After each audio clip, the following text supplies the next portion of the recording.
Do you know when we flew out? Yeah. Didn't the seats seem bigger than when we flew back? Right, I bet £10 this is his cue to mention that he's a big man, he's tall, and he's muscly and he can't fit in the seat. Don't forget, I'm quite a big geezer. I've got long legs, man. Well, whoever was stupid enough to take that bet on, give me my £10. Do you know what I mean? My legs was constantly on the seat in front of me, and I'm like this, bro. I mean, I can't be like that for 10 hours, 11 hours, 12 hours, however long it fucking takes.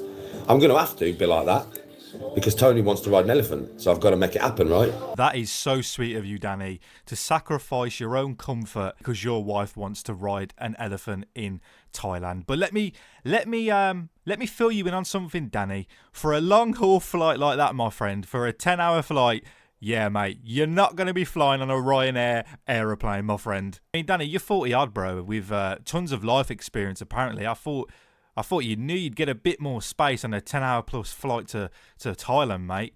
I know you're used to Ryanair and all, and I'm not knocking it. I'm just saying. I'm absolutely dreading it. It's not that I don't like flying, I just don't like how uncomfortable it is for somebody of my size. It forever baffles me how much this man bigs his own size up. Danny, you're about 5'11", bro, and you're like 11 or 12 stone. You are not a big man. You are not fucking huge, brother. I mean, you go on like you're some next level bodybuilder or something.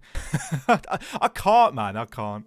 Jonas, I checked every bar I went to, didn't I, babe, for my presents and my glasses.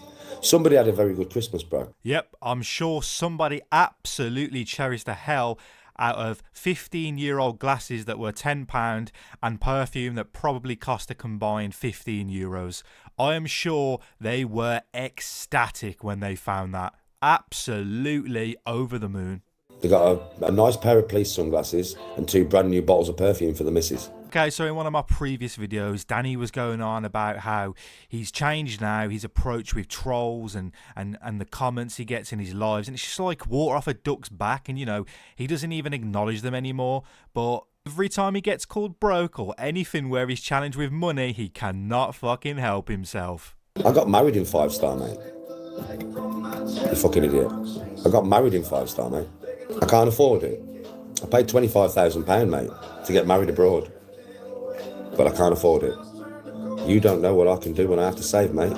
Look, Danny, if you didn't bring up monetary things all the time and claim things are like £500 more than they're actually worth, people wouldn't troll you like this, bro. People wouldn't. They're not even trolling. They're just simply stating pretty much a fact. You know, you lie about how much things are worth constantly. So why would anyone believe your wedding costs that much, bro? Not even that. It's a wedding. They're expected to cost that much. It's not a flex. And Danny, I'm glad you're really good at saving money. But if that were really the case, wouldn't you be out of Rowley Regis by now? Wouldn't you be out there and be, where is it, on the coast that you wanted to be, that you always say? I took Tony last year to Tenerife for fucking 5 weeks, mush.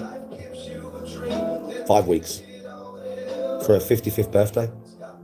You all know that. I was there for 5 weeks, mate. I love how his biggest achievement in life is taking his missus to the Canary Islands for 5 weeks. As a 40-odd-year-old man, that's like his biggest boast in life. Like, he's always going on about it ever since he's been there and he's done that. And yeah, you did stay for around about that time.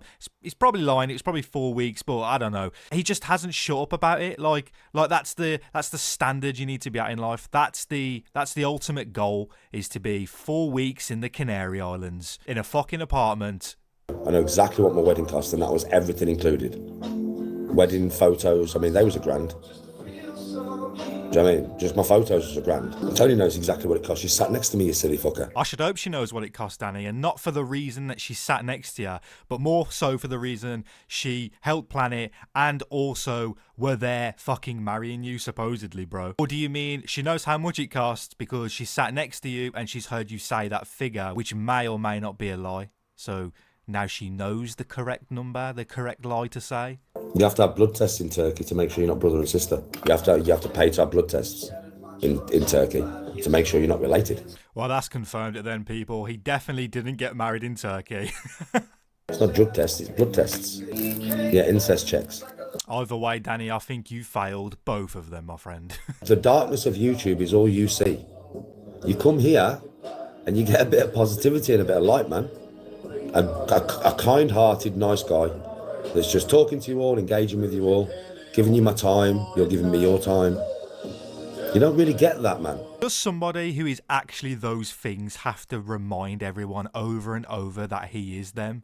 Like, it just comes across as so fake, Danny. If you're such a nice guy and such a calm, relaxed, respectful man, why do you feel the need to tell us all the goddamn time?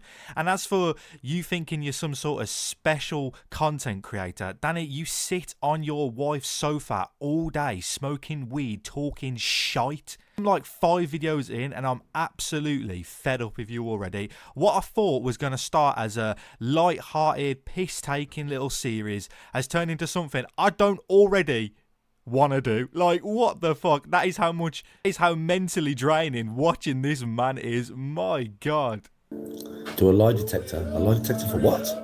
That is an absolutely brilliant suggestion. Can you imagine the content? We sit Danny G down in a room and we have a lie detector and he goes through all his stories, his past bullshit, and we ask him questions and we'll actually put it to the test. We'll do a polygraph to see if he fails or he passes. I mean, my guess, on every single question, but that would be an absolute content gold mine. Shall I message Danny? I don't live too far away from Danny, you know. I live in Birmingham myself. Shall I DM Danny and ask him if he's up for doing a lie detector for a YouTube video? Now, if he has nothing to hide, if he really is the man who he says he is, if he really has been through all that stuff and done all these mad things, surely he's gonna do it right. Surely, and it will only up his exposure because Danny G passing a lie detector. I mean, that's great news for him.